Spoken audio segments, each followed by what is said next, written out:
series that we've been on.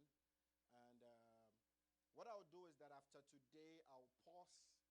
We'll do other things, but we'll come and visit this conversation again. Because I can do this the whole year. But there are other things that I believe that God wants us to do. Amen. So, last week in part 5 of our series, where we looked at the relationship between the Father and the Son, the Father and His only begotten, we explained what it means when Scripture says that Jesus is the only begotten Son of God. We saw the implications of that expression, and we also saw what Jesus meant when He says He is the Son of Man. And we saw the relationship that exists between the Father and the Son. And I said that the Father loves the Son. The Father works through the Son. The Father gives life through the Son. The Father executes judgment through the Son. And finally, the Son is submitted to the will of the Father. There are two ideas from last week that I want us to bear in mind as we go on in this morning's journey. The first is that the Father works through the Son. And the second is that the Father gives life through the Son. I want us to bear this in mind as we go on this morning. Today I want to speak on the relationship between Jesus Christ and us believers. So we are in the household of God. What we have been doing is we are exploring the various kinds of relationships that God has had with people in His household. We've looked at God and His images, part 1. Then we looked at God and the rebels, God and the outcasts. When we sinned, what was God's relationship with us? We've looked at God and His friend, Abraham. We looked at God and the nation of Israel, His servants. Then we looked at God and His only begotten. Today I'm speaking on the relationship between the Son and the sons of glory. The Son and the sons of glory. Turn with me, if you will, to the book of Hebrews, and I'll be reading from the 2nd chapter and from the 9th verse. Father, this morning I ask for utterance. I pray, O God, that the entrance of your word will bring light, illuminate our hearts, lead us into the paths of everlasting life. In the name of Jesus, amen. Hebrews chapter 2 from verse 9 to 18. But we see Jesus, who was made a little lower than the angels for the suffering of death, crowned with glory and honor, that he, by the grace of God, might taste death for everyone. For it was fitting for him, for whom are all things, and by whom are all things, in bringing many sons into glory, to make the captain of their salvation perfect through sufferings. For both he who sanctifies and those who are being sanctified are all of one, for which reason he is not ashamed to call them brethren, saying, I will declare your name to my brethren, and in the midst of the assembly I will sing praise to you. Again, I will put my trust in him. And again, here I am, I and the children whom God has given me. Inasmuch then as the children have partaken of flesh and blood, he himself likewise shared in the same, that through death he might destroy him who had power of death, that is the devil, and release those who through fear of death were all their lifetime subject to bondage. For indeed, he does not give aid to angels, but he does give aid to the seed of Abraham. Therefore, in all things he had to be made like his brethren, that he might be a merciful and faithful high priest in things pertaining to God, to make propitiation for the sins of the people. For in that he himself has suffered, being tempted, he is able to aid those who are tempted. Amen. The book of Hebrews is an interesting book. It has no contemporary within the New Testament corpus. The book focuses primarily on the supremacy of the Lord Jesus Christ. And it ends with a call to fidelity, faithfulness, and endurance in the face of persecution. The first 10 chapters of the book are specially designed to put Jesus on a one-on-one trajectory with all the icons and the important elements of the Jewish faith. So in Hebrews chapter 1, we see Jesus compared to the angels, and Jesus is greater. In Hebrews, that's Hebrews chapter 1 and 2. in Hebrews chapter 3, we see Jesus compared to Moses, and Jesus comes out as greater. In Hebrews chapter 4, Jesus is compared to Joshua, and Jesus is greater. In Hebrews chapter 5, Jesus is compared to the high priest. From 5 to 7, he is compared to the high priest Aaron, and Jesus comes out as greater. Then Jesus is compared to the temple. He is compared to the sacrifices and everything that was offered in the temple. And still, Jesus is greater. Then from verse 11, we are called to follow this Jesus in faith and not turn back. From chapter 11, we are called to follow Jesus in faith and not turn back, even when we are being persecuted. So the book opens with an affirmation of Jesus' deity. Hebrews chapter 1 from verse 1 to 4. God, who at various times and in various ways spoke to the fathers by the prophets, has in these last days spoken to us by his Son, whom he has appointed heir of all things, through whom he also made the world, who being the brightness of his glory, the express image of his person, and upholding all things by the word of his power, when he had by himself purged our sins, sat down at the right hand of majesty on high, having become so much better than the angels, as he has by inheritance obtained a more excellent name than they. So it opens by telling us that God used to speak in times past to the fathers by the prophets. But in these last days, God is speaking to us in his Son. Or God is speaking to us by his Son. Hallelujah. And that is a very bold statement, because Jesus is put one-on-one together with the prophets of the Old Testament. And he says that God is no longer speaking to us through the prophets, but God's final message is through his Son. That means Jesus is God's final messenger. Hallelujah. Jesus is God's final messenger. Not only is he God's final messenger, Jesus himself is the message. Are we together? Jesus is the message. If you want to know what God wants to tell you in these last days, what God wants to tell you about is his Son. Because if God wants you to have life, the Bible says that this is the record, that God has given us eternal life. And this life is in his Son. He who does not have the Son does not have life. So if God has anything to say, it is to Jesus.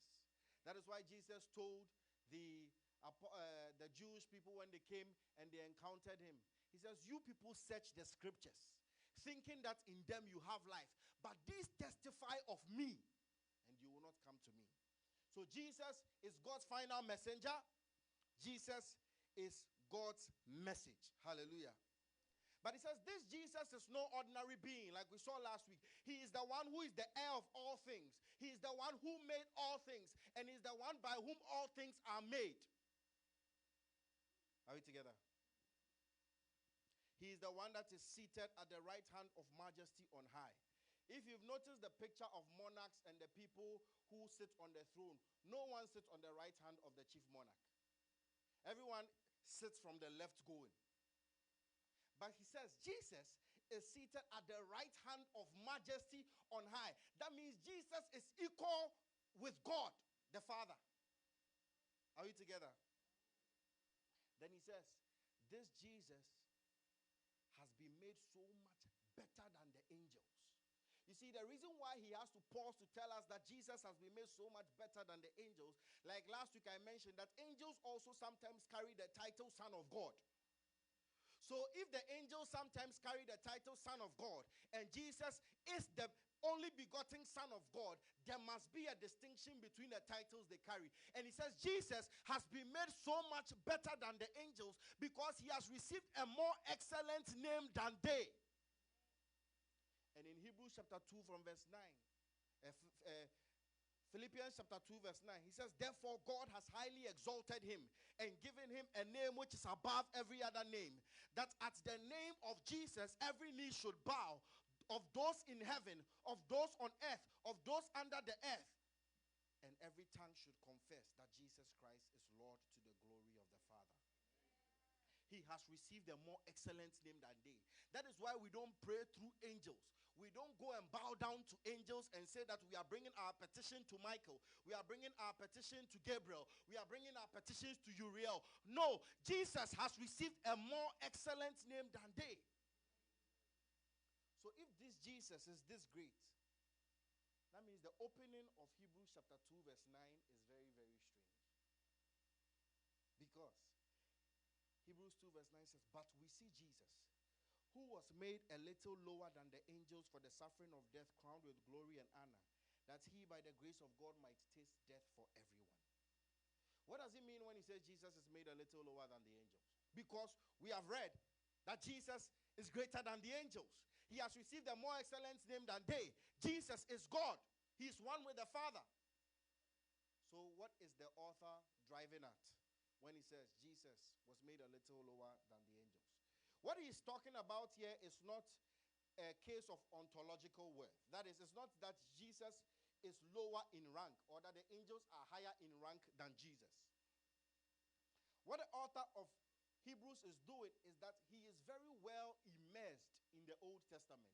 He understands the Old Testament so deeply, so the language that he's using is borrowed language from the Old Testament. If you read Psalm 8 from verse 4 to 5, he says, but what is man that you are mindful of him, and the son of man that you visit him? For you have made him a little lower than the angels, and you have crowned him with glory and honor. So when he says Christ is made a little lower than the angels, he's only saying that Christ was made a man. Because when he's describing man in Psalm 8, he says, what is man that you are mindful of him, the son of man that you visit him, for you have made him a little lower than the angels, but you crowned him with glory and honor. So when he says Jesus was made a little lower than the angels, this is the exact phrase that he's using. And this is where he picks the language from, that Jesus was made a man. And the writer of Hebrews goes on to tell us that Jesus was made a man so that he could die and taste death for everyone. Because as God, nothing can kill God. So he has to add to himself humanity, so that in his humanity, he can taste death for everyone. And why did he do that? The verse 10 tells us that for it was fitting for him, for whom are all things, and by whom are all things, in bringing many sons to glory. God did this through Christ so that he can bring many sons into glory. Somebody say, I'm a son of glory. We are those that God has brought in through Jesus Christ, so that we might be brought into glory. You see, when the psalmist quotes Psalm 8, he adds a twist to the text. He says, what is man that you are mindful of him, the son of man that you visit him, that you have made him a little lower than the angels and crowned him with glory and honor? But we know throughout the scriptures that man lost this glory when we fell. And God has been on a restorative mission to restore this glory. But he says, but we see Jesus, who was made a little lower than the angels, crowned with glory and honor. So when Jesus came and he tasted death and he did everything, Jesus is one man who is crowned with glory and honor, and he is the means by which the Father is using to bring many sons into glory. Hallelujah. That's why the Bible says in John chapter 1 verse 12, that as many received him, to them he gave the right to become children of God, to those who believe in his name. Those who are called the sons of God, the children of God, are not those who come to church on a Sunday. He says it is those who have received him. What does it mean to receive Jesus? It means to believe in his name. To believe on him. To believe in his name. And he says the moment you believe, you are given the right, you are given the legal power, you are given the authority to become a child of God. You are moved from a place of an inglorious life and you are brought into the place of glory. Hallelujah. We are the sons of glory. But what is the relationship between the Son and us, the sons of glory? That is what we want to explore this morning. What is the relationship between Jesus as the Son and ourselves as the sons of glory? Number one, he is the captain of our salvation. He is the captain of our salvation. In the Greek text, the Bible says, for it was fitting for him who are all things, and by whom are all things, in making the captain of their salvation perfect. God made Jesus Christ the captain of our salvation. In the Greek, the word there is archegos. Archegos. And the word suggests concepts such as leader, originator, author, pioneer, or captain. It is used 7 times of Jesus in the book of Hebrews alone. And when he says that Jesus is the captain of our salvation, we mean that he is the source and he is the origin of our salvation. That is why the Bible says that there is salvation in no other person but in the name of the Lord Jesus Christ. We can't get salvation anywhere else because Jesus is the captain of our salvation. He is the one who gave his life to taste death for everyone. There are a lot of people that have come over the years to claim that they can offer salvation. There are a lot of options out there. But there is only one who tasted death for us. And there is only one who is in himself God. And he paid an eternal sacrifice and has become the captain of our salvation. So anyone who does not go through him is lost. Are we together?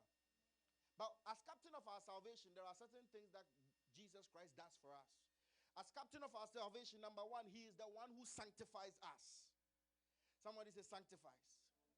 He is the one who sanctifies us. You see, to sanctify means to make holy.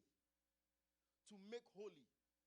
In the first part of the verse 11 of Hebrews 2, he says, for both he who sanctifies and those who are being sanctified are all of one.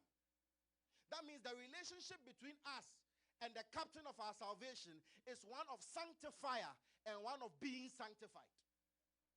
You see, one of the goals that God has had, if you have followed our trajectory so far, is that God wants to make those who are in his household, those who are in his family, God wants to make them different. When God came to Abraham in Genesis chapter 17, he says, I am the Lord your God. Walk before me and be thou perfect. So God called Abraham to a different kind of life. When God called the nation of Israel, he said, I'm going to make you a royal priesthood, a nation that is a royal priesthood, a holy nation. But we saw how the nation of Israel failed in that regard.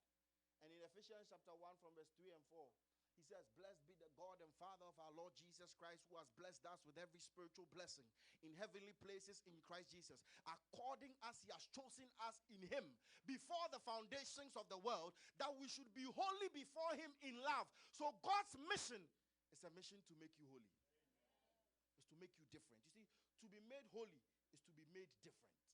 To be made different from the world is to be made different from any other person. You see, when you say you are walking with God and you are saved and Jesus is the captain of your salvation, how we know that Jesus is the captain of your salvation is that you are on a journey to holiness.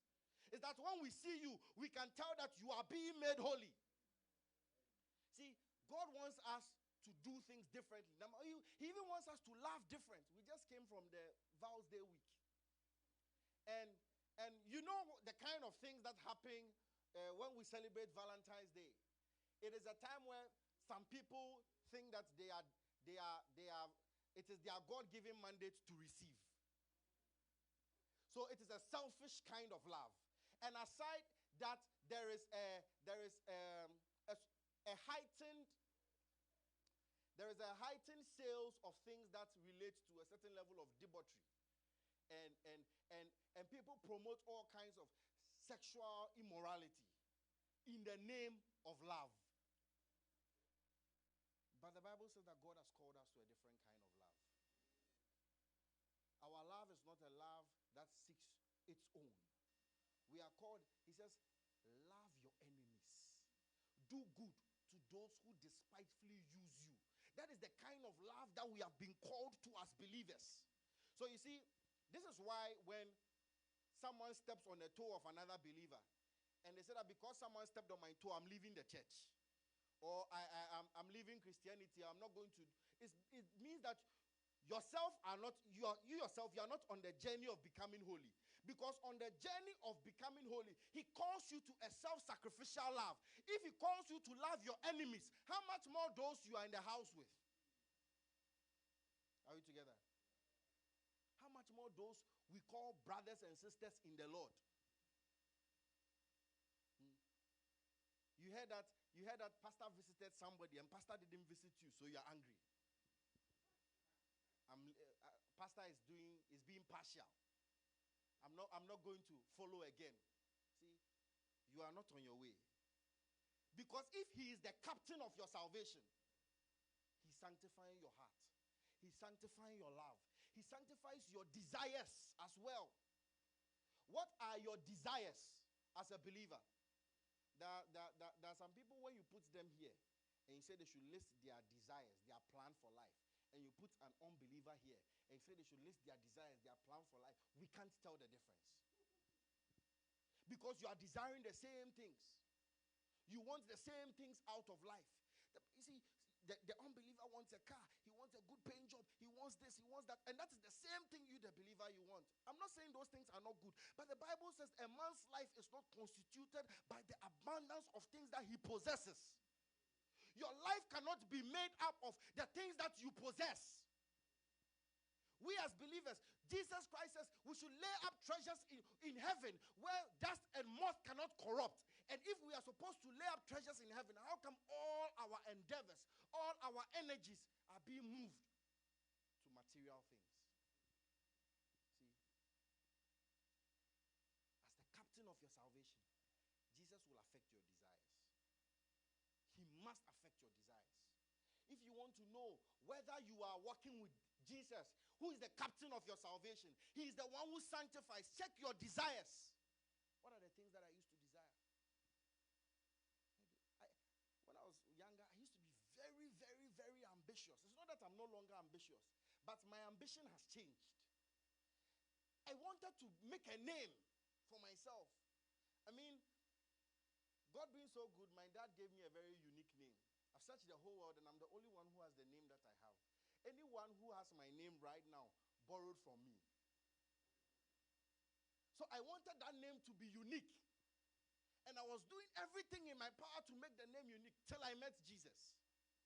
And he says, follow me and I will make you. Peter was trying to be the best fisherman in his day and age. I'm sure he was inheriting his father's business and he wanted to have branches. Maybe he will expand from Galilee to the coast of Jordan. And Jesus Christ said, follow me and I will make you fishers of men.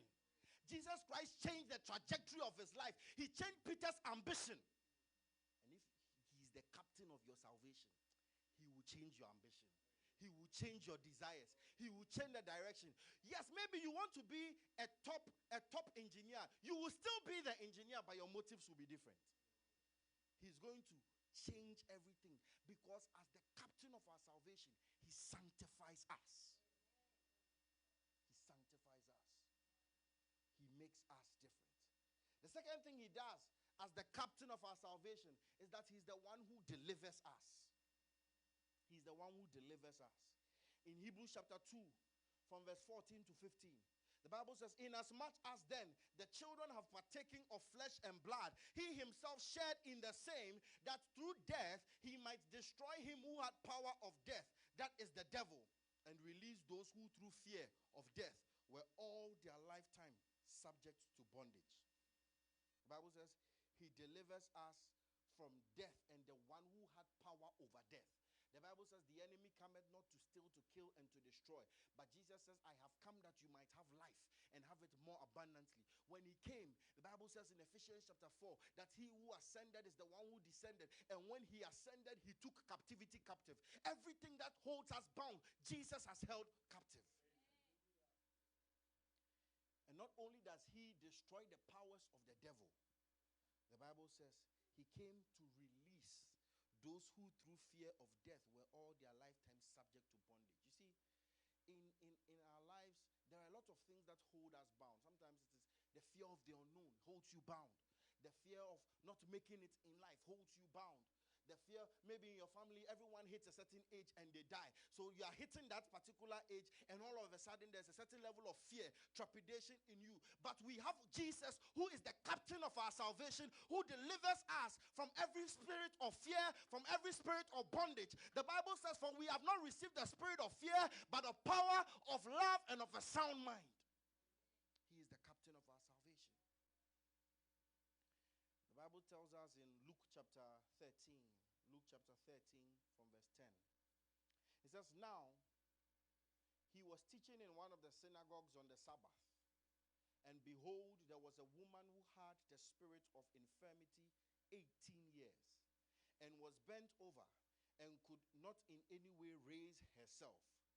But when Jesus saw her, he called her to him and said, woman, you are loosed from your infirmity.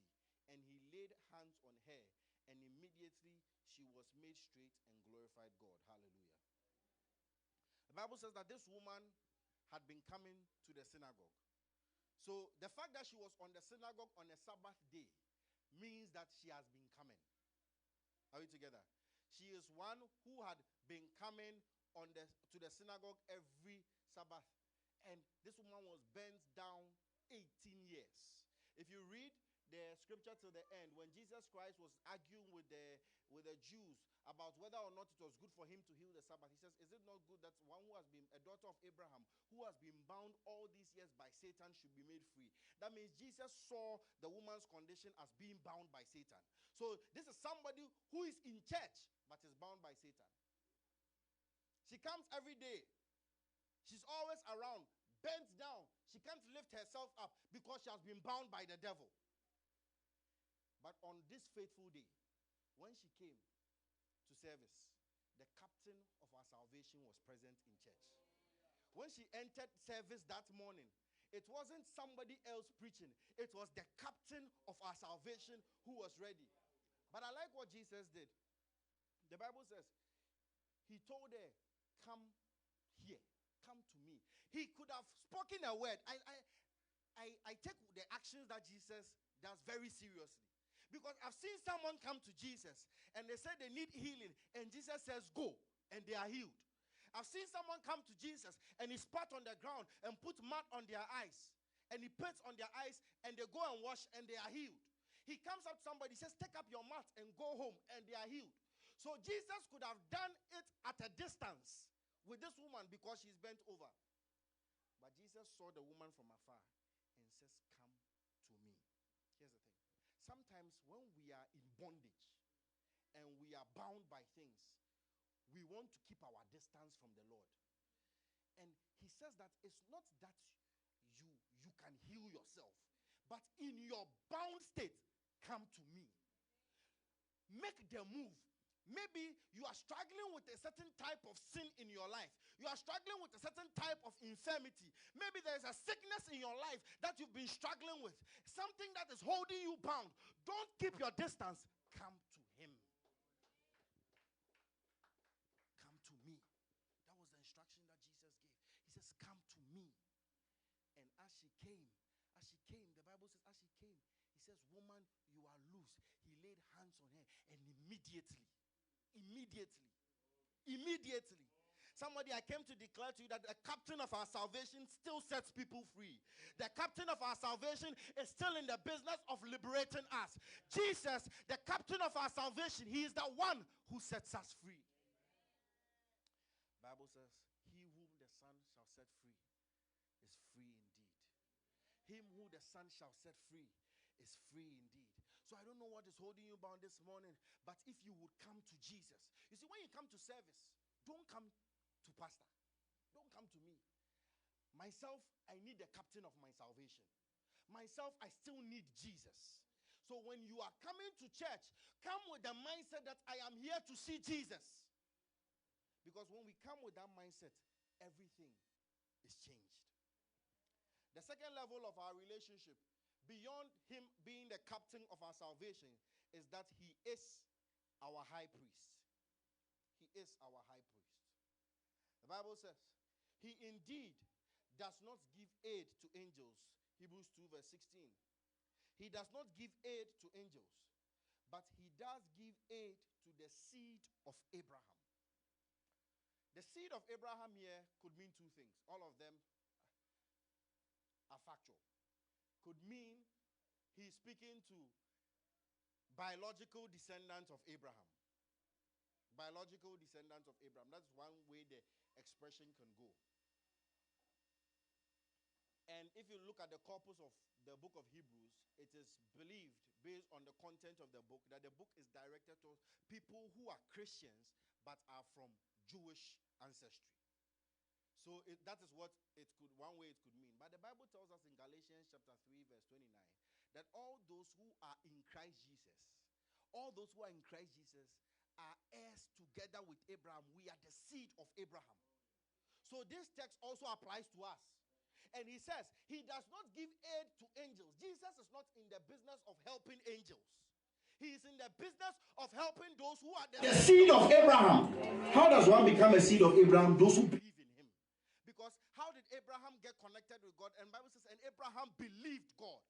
And as we believe together with Abraham, we are made a seed of Abraham. Jesus is in the business of helping those who believe in him. The Bible says he does not give aid to angels, but he gives aid to the seed of Abraham. Somebody say, he helps me. He helps me. You see, when you are going through difficult situations, you must remember the one who gives you aid. You must remember the one who is your helper. You see, if your helper is like you, and you are all in the same boat, who will save who? But the one who helps me is the Son of God, who is seated at the right hand of majesty on high, the one by whom the world was made, the one through whom the world was made, and the one for whom all things are made. He is the one who gives aid to me. The Bible says, therefore, in all things, he had to be made like his brethren.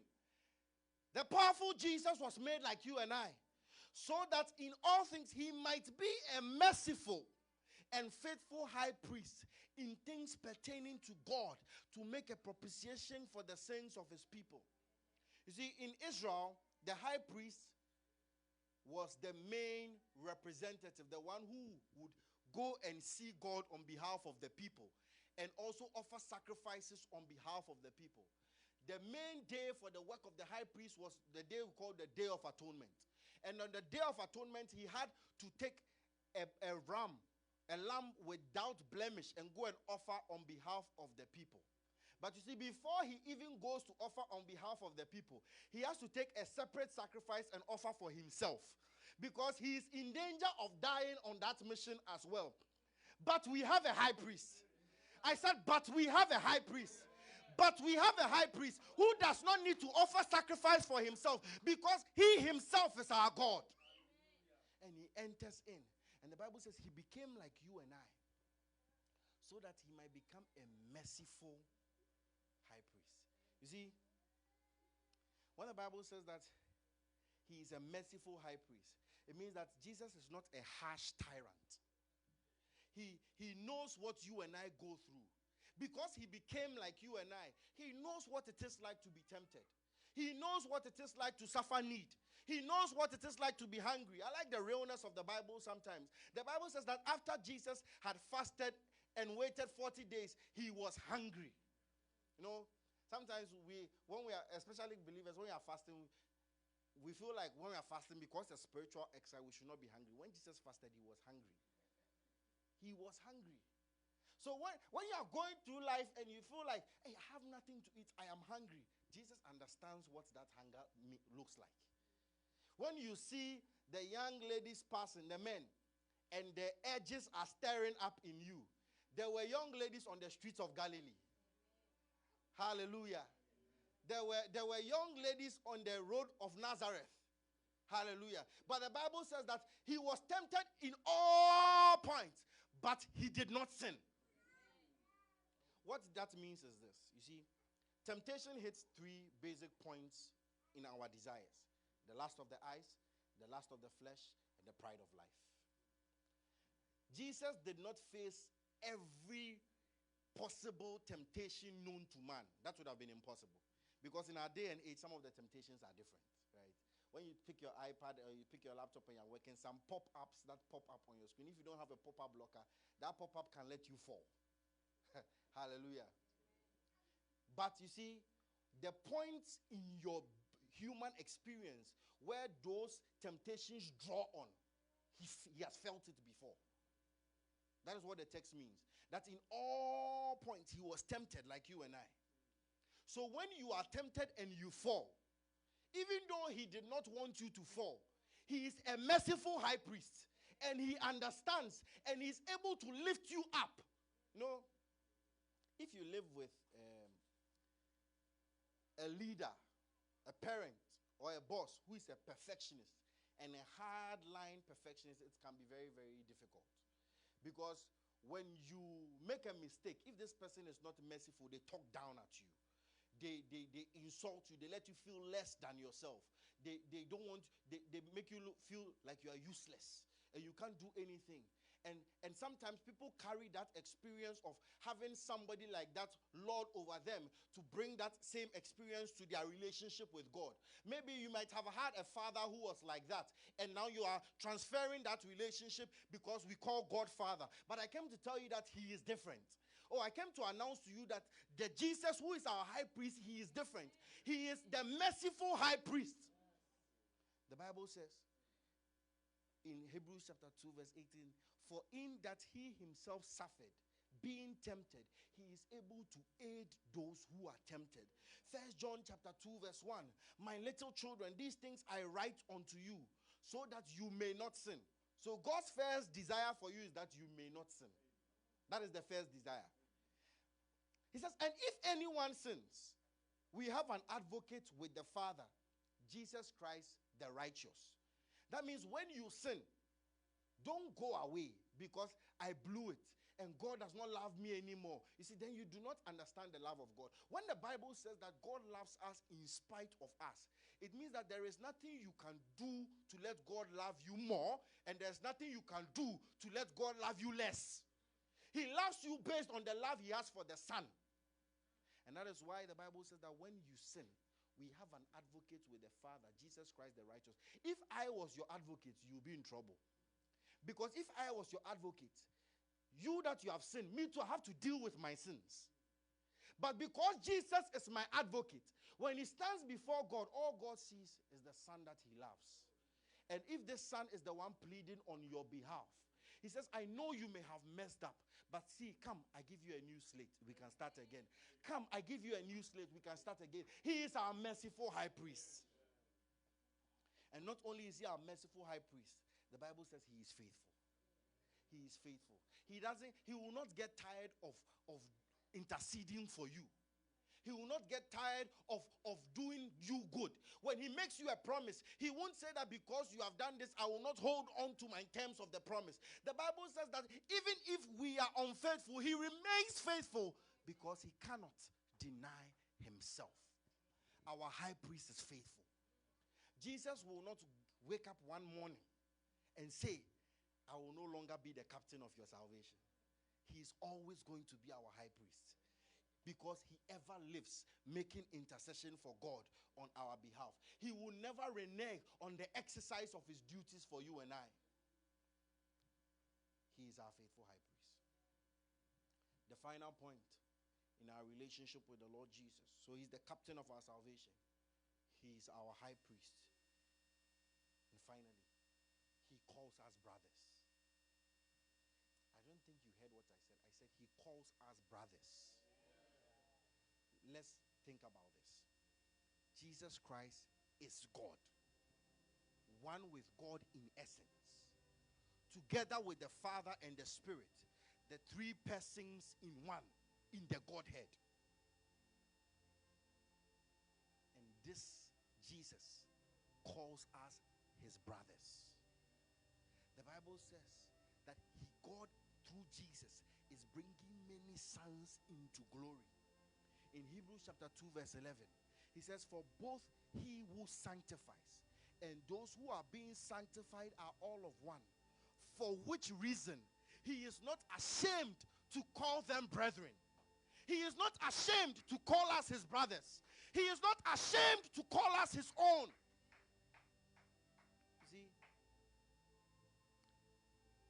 when you are going through like that, sometimes where maybe life can put you in a certain situation, in a certain place, and you begin to identify with certain people.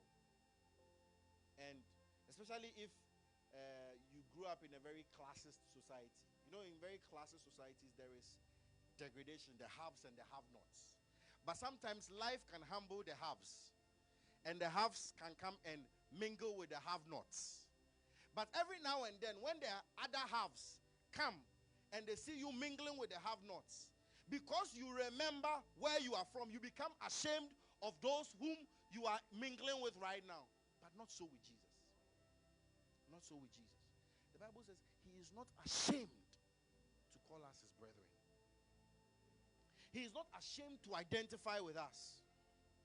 In the death, you know, when Jesus Christ came on the scene, in John 3:16, we read that he is the only begotten of the Father. He is the one who is the Son of Man. In his position as Son of Man, he stands alone. There is none like him. But the Bible says after his resurrection, Bible says that Jesus became the first begotten from the grave. First begotten from the grave, which means that through the resurrection, others are being born, others are being brought, others are being made the sons of God, others are being brought into glory. And God looks at us and he says, these are now my beloved sons, in whom I am well pleased. So God is pleased with you because he is our brother. He is our brother. We are related to God. Maybe you didn't hear what I said. I said we are related to God. The Bible says in 2 Peter chapter 1 that he has made us partakers of the divine nature. We are now partakers of the nature of God. Our righteousness that we have is not the righteousness we have because of any good thing that we do. The Bible says, for he made him to become sin for us, who knew no sin, that we through him might receive the righteousness of God. It is the righteousness of God that we have. So because of what Jesus has done, because we are now the sons of glory, because he's the captain of our salvation, because he's our faithful and merciful high priest, and because he calls us brethren. In Ephesians chapter 2 from verse 19 to 20, he says, now therefore, you are no longer strangers and foreigners. You know, when Adam and Eve sinned, human beings were cast out of the presence of God. Who were cast out of the garden. Who were cast out of fellowship with God. But he says, now, you are no longer strangers and foreigners, but fellow citizens with the saints and members of the household of God. See, when we say members of the household of God, somebody will ask, what position do you have as a member in the household? I am a child of glory. I am the son of glory. I am not a slave in the house. I am a son. I am not a worker in the house. I work because I love my father, but I am a son of glory. It says we are no longer strangers and foreigners, but fellow citizens with the saints and members of the household of God, being built on the foundation of the apostles and the prophets, Jesus Christ himself being the chief cornerstone. God is our Father, and we are his sons, and we are the sons of glory. So when the enemy comes and he comes to cast doubt in your mind, you must remember who you are. You see, the bulk of your work as a New Testament believer is remembering who you are, remembering what God has made you, and remembering where God is taking you. That is the bulk of your work as a New Testament believer. I am the one who has been picked from outside and brought in. I am the one who was a sinner who has been made righteous. I was the one who was a rebel and has been made a son. And I am the one who, through the captain of my salvation, I am being made holy. That is who we are. We are the sons of glory. Hallelujah. And I want us to bear this in mind as you walk with God. As you go through your God year, remember the relationship you have with him. He calls you son. He calls you daughter. He calls you his own. And just as the Father would never deny the Son, he will not deny us. I want to read a text. It's a long one. Then I'll bring my message to a close. John 17. Media team, forgive me, I didn't give you this one. John 17. This is the final prayer that Jesus prayed for all the apostles, and in extension, he prayed the same prayer for us. I'm going to read the prayer slowly. I'm not going to explain it. Sometimes you just have to let Jesus talk to his people. Are we together?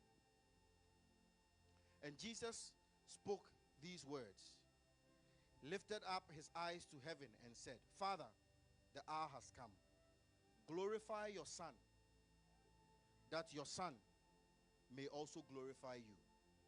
As you have given him authority over all flesh, that he should give eternal life to as many as you have given him. And this is eternal life, that they may know you, the only true God, and Jesus Christ whom you have sent. I have glorified you on earth. I have finished the work which you have given me to do. And now, O Father, glorify me together with yourself, with the glory which I had before the world was. I have manifested your name to the men whom you have given me out of this world. They were yours. You gave them to me, and they have kept your word. Now they have known all things which you have given me are from you.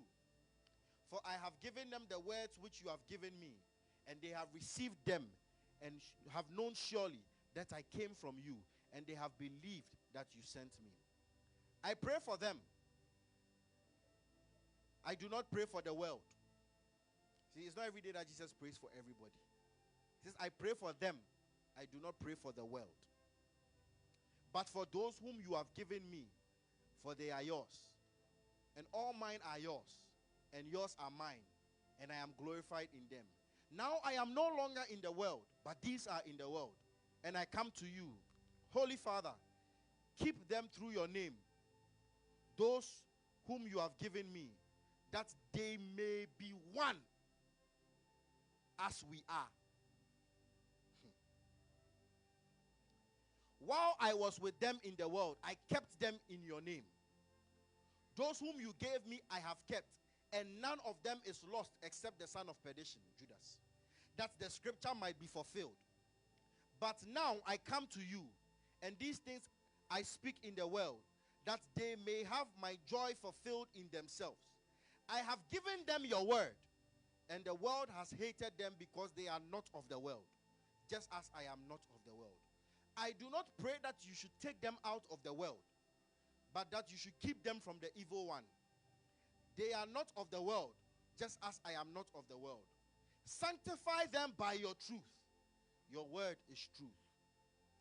As you sent me into the world, I have also sent them into the world. And for their sakes, I sanctify myself, that they may also be sanctified by the truth. You see, everything I told you that Jesus does, he's just mentioning it over here. Verse 20. I do not pray for these alone. So you will think that this prayer was just for the apostles. But look at where he adds us. He says, I do not pray for these alone, but also for those who believe through their word. All of us here are here because of the preaching of the apostles. That they may be one, as you, Father, are in me and I in you, that they may also be one in us, that the world may believe that you sent me. And the glory which you gave me, I have given them, that they may be one, just as we are one. I in them, you in me, that they may be made perfect in one, and that the world may know that you have sent me and have loved them as you have loved me. Father, I desire that they also whom you gave me may be with me where I am, that they may behold my glory which you have given me. For you loved me before the foundation of the world. O righteous Father, the world has not known you, but I have known you. And these have known that you sent me, and have declared to them your name, and will declare it, that the love with which you have loved me may be in them, and I in them. This is the prayer of Jesus for us. Whenever you are down and you do not know your relationship with God, go to John 17 and you will see the love of God. This is the prayer that he prays for us. So when we say we are sons of God, he says that we may imagine Father, Son, Spirit were one in eternity. And Jesus Christ says, God, I want to introduce a new person into this relationship. And these ones are those who were outside, but I am placing them in me, so that in me they may have access to the relationship that we have enjoyed for eternity. This is where God has brought us. And this is what I mean when we say we are the sons of glory. So I want us to bear this in mind as we go through our life. We'll be moving to other things during the course of the year. But when you know these things, your faith is rooted and grounded. Hallelujah. Let's rise to our feet and pray.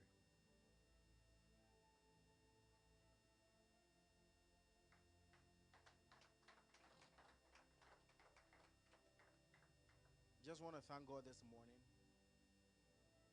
Thank him for the fact that he did not leave us in our sinful state, but that he has brought us into fellowship with himself through the Son. The Bible says, for it was